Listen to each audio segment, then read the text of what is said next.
उस समय तक इब्राहिम बहुत बूढ़ा हो गया था और प्रभु ने उसे उसके सब कार्यों में आशीर्वाद दिया था। इब्राहिम ने अपने सबसे पुराने नौकर से, जो उसकी समस्त संपत्ति का प्रबंध करता था, कहा, अपना हाथ मेरी जांघ के नीचे रखो और आकाश तथा पृथ्वी के ईश्वर की शपथ लेकर मुझे वचन दो कि जिन कनानियों के बीच मैं रहता हूँ, उनकी कन्याओं में से किसी को भी मेरे पुत्र की पत्नी नहीं बनाओगे, बल्कि मेरे देश और मेरे संबंधियों के पास जाओगे और वहां मेरे पुत्र इसहाक के लिए पत्नी चुनोगे। नौकर ने कहा, हो सकता है कि वहां कोई ऐसी स्त्री नहीं मिले जो मेरे साथ ये देश आना चाहती हो, तो क्या मैं आपके पुत्र को उस देश ले चलूं जिसे आपने छोड़ दिया है? इब्राहिम ने उत्तर दिया, तुम मेरे पुत्र को वहां कदापि नहीं ले जाना। प्रभु आकाश और पृथ्वी के ईश्वर ने मुझे मेरे पिता के घर और मेरे कुटुंब के देश से निकाला और शपथ लेकर मुझसे कहा कि वो ये देश मेरे वंशजों को प्रदान करेगा। वही प्रभु तुम्हारे साथ अपना दूत भेजेगा, जिससे तुम वहां से मेरे पुत्र के लिए पत्नी ला सको। यदि कोई स्त्री तुम्हारे साथ चलने के लिए तैयार न हो, तो तुम अपनी इस शपथ से मुक्त होगे, किंतु मेरे पुत्र को वहां कदापि नहीं ले जाना।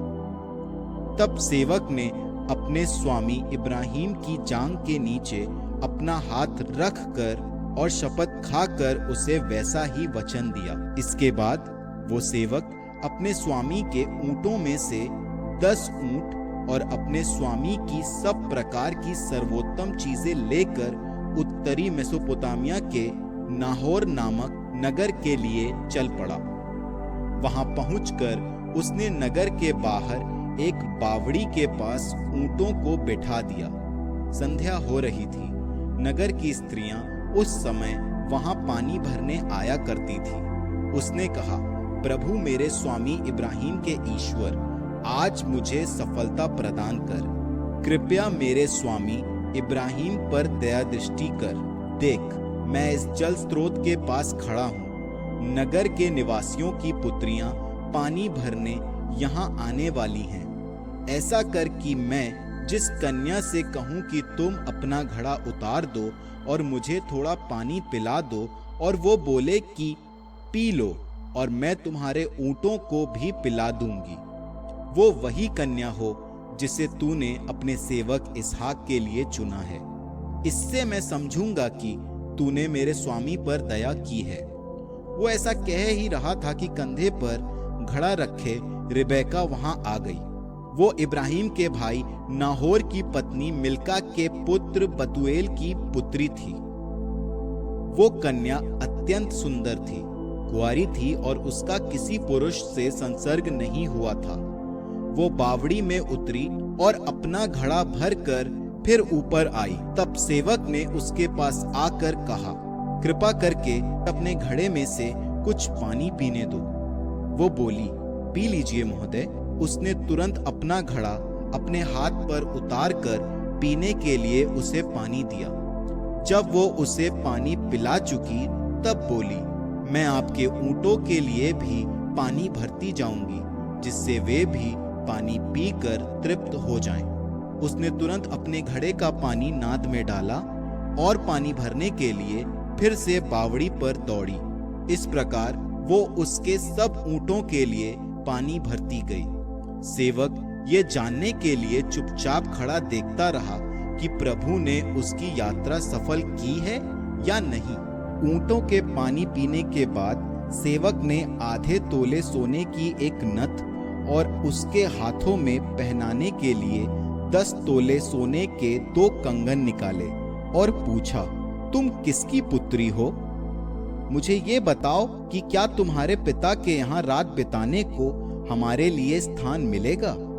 उसने उसे उत्तर दिया, मैं नाहोर की पत्नी मिल्का के पुत्र बतूएल की पुत्री हूँ। फिर उसने कहा, हमारे यहाँ बहुत पुआल और चारा है और रात में रहने को काफी जगह भी है। इतना सुनना था कि सेवक ने सिर झुकाकर प्रभु को प्रणाम किया और कहा, प्रभु, मेरे स्वामी इब्राहिम का ईश्वर धन्य है। उसने मेरे स्वामी पर दया दृष्टि की और उसके प्रति अपनी सत्य प्रतिज्ञता निभाई है। प्रभु ने मुझे सीधे रास्ते पर अपने स्वामी के भाइयों के यहाँ पहुंचा दिया है। लड़की दौड़कर अपनी माँ के पास आई और उसने घर वालों को सारा हाल सुनाया। रिबेका का लाबान नामक एक भाई था। लाबान उस व्यक्ति से मिलने के लिए बावड़ी की तरफ दौड़ा। ज्यों ही उसने नत और अपनी बहन के हाथों में कंगन देखे और अपनी बहन रिबेका को ये बताते हुए सुना कि उस व्यक्ति ने उससे क्या कहा है, तो वो उस व्यक्ति के पास गया। वो अभी तक बावड़ी पर अपने ऊंटों के पास ही खड़ा था। उसने कहा, प्रभु का तुम पर अनुग्रह है। तुम बाहर क्यों खड़े हो? मैंने तुम्हारे रहने का प्रबंध और ऊंटों के लिए भी स्थान तैयार किया है। इस प्रकार वो सेवक उस घर में आया। लाबान ने ऊंटों को खोलकर उनके लिए पुआल चारा निकाला। फिर वो पानी लाया जिससे वो और उसके साथी अपने पैर धो सकें। जब उसे भोजन परोसा गया तो उसने कहा, जब तक मैं अपना संदेश न सुना लूंगा तब तक मैं भोजन नहीं करूंगा। लाबान ने कहा, तो कहो। तब उसने कहना आरंभ किया, मैं इब्राहिम का सेवक हूँ। प्रभु ने मेरे स्वामी को इतना आशीर्वाद दिया है कि वे बहुत धनी हो गए हैं। उसने उन्हें भेड़ बकरी, गाय बैल, चांदी सोना, दास दासी, ऊंट और गधे दिए हैं। मेरे स्वामी की पत्नी सारा के उसकी वृद्धावस्था में एक पुत्र हुआ और उसने अपना सब कुछ उसके सुपुर्द कर दिया है। मेरे स्वामी ने मुझे ये शपथ खिलाई कि मैं जिन कनानियों के देश में रहता हूँ उनकी कन्याओं में से किसी के साथ मेरे पुत्र का विवाह नहीं कराना, बल्कि मेरे पिता के घर और मेरे कुटुंब वालों के पास जाकर वहीं से मेरे पुत्र के लिए एक पत्नी लाना। मैंने अपने स्वामी से कहा कि शायद वो स्त्री मेरे साथ आने के लिए राजी नहीं होगी। इस पर उन्होंने मुझसे कहा, प्रभु जिसका मैं भक्त हूँ वही अपने दूत को तुम्हारे साथ भेजकर तुम्हारी यात्रा सफल करेगा। इसलिए तुम मेरे कुल और मेरे पितृगृह में से मेरे पुत्र के लिए एक पत्नी ला सकोगे। परंतु जब तुम मेरे कुटुंब वालों के पास जाओगे और वे तुम्हें कोई कन्या नहीं देंगे तो तुम अपनी शपथ से मुक्त हो जाओगे। ऐसी बात होने पर ही तुम अपनी इस शपथ से मुक्त होगे। इसलिए मैं आज बावड़ी के पास आया और मैंने इस प्रकार प्रार्थना की, प्रभु मेरे स्वामी इब्राहिम के ईश्वर, मेरी इस यात्रा को सफल कर। देख, मैं अब इस बावड़ी के पास खड़ा हूँ। अब यदि कोई कन्या पानी भरने यहाँ आए और मैं उससे कहूँ कि अपने घड़े में से मुझे कुछ पानी पिला दो और वो मुझसे ये कहे कि पी लो और मैं तुम्हारे ऊंटों के लिए भी पानी भरूंगी, तो वो वही कन्या होगी जिसे प्रभु ने मेरे स्वामी के पुत्र की पत्नी बनने के लिए चुना है। मेरे मन की ये प्रार्थना अभी पूरी भी नहीं हो पाई थी कि रिबेका अपने कंधे पर घड़ा रखे वहां आ गई। वो बावड़ी में उतरी और पानी भरने लगी। तब मैंने उससे कहा कि मुझे कुछ पानी पिला दो। उसने तुरंत अपना घड़ा नीचे उतारा और कहा, पी लीजिए और मैं आपके ऊंटों को भी पिला देती हूँ। मैंने पानी पिया और उसने मेरे ऊंटों को भी पानी पिलाया। इसके बाद मैंने उससे पूछा कि तुम किसकी पुत्री हो? उसने उत्तर दिया, मैं नाहोर की पत्नी मिल्का के पुत्र बतूएल की पुत्री हूँ। इस पर मैंने उसकी नाक में एक नथ पहना दी और उसके हाथों में कंगन पहना दिए। मैंने झुककर प्रभु को प्रणाम किया और प्रभु को अपने स्वामी इब्राहिम के ईश्वर को धन्यवाद दिया, क्योंकि उसने मुझे सही मार्ग से यहाँ पहुँचा दिया, जिससे मैं उसके कुटुंबी की पुत्री को अपने स्वामी के पुत्र की पत्नी के रूप में प्राप्त करूं। अब यदि आप मेरे स्वामी के प्रति प्रेम तथा ईमान रखना चाहें तो मुझे बताएं, यदि नहीं रखना चाहें तो मुझे बताएं और मैं अन्यत्र पता लगाऊंगा। लाबान और बतूएल ने उत्तर दिया, इसमें प्रभु का हाथ है, हम इसमें हस्तक्षेप नहीं कर सकते। रिबेका यहाँ आपके सामने है, इसे अपने साथ ले जाइए, जिससे ये आपके स्वामी के पुत्र की पत्नी बन जाए, जैसा कि प्रभु ने कहा है। जब इब्राहिम के सेवक ने उनके ये शब्द सुने तो उसने पृथ्वी पर सिर नमाकर प्रभु को दंडवत किया। इसके बाद उस सेवक ने चांदी सोने के आभूषण और वस्त्र निकाले और उन्हें रिबेका को भेंट में दिया। उसने उसके भाई और माँ को भी बहुमूल्य भेंट दी। उसने और उसके साथियों ने भोजन किया और वहीं रात बिताई। दूसरे दिन सुबह उठकर उसने कहा, अब मुझे अपने स्वामी के यहाँ जाने की अनुमति दीजिए। इस पर रिबेका के भाई और उसकी माँ ने कहा, लड़की कुछ दिन तक 10 दिन तक हमारे पास रह जाए, इसके बाद वो चली जाएगी।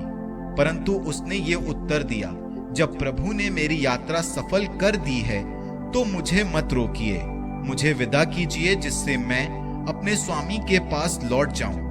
उन्होंने कहा, हम लड़की को बुलाकर उसी से पूछ लें। उन्होंने रिबेका को बुलाकर उससे कहा, क्या तुम इस मनुष्य के साथ जाने को तैयार हो? वो बोली, जी हाँ, जाऊंगी। इस पर उन्होंने उसकी धाई के साथ अपनी बहन रिबेका को इब्राहिम के सेवक और उसके परिजनों के साथ जाने दिया।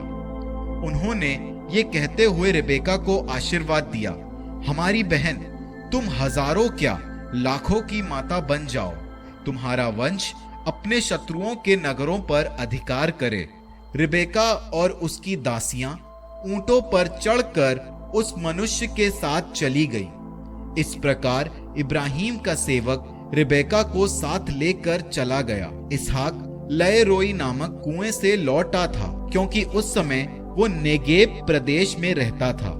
इसहाक संध्या समय खेत में टहलने गया और उसने आंखें उठाकर ऊंटों को आते देखा। रिबेका ने भी आंखें उठाकर इसहाक को देखा।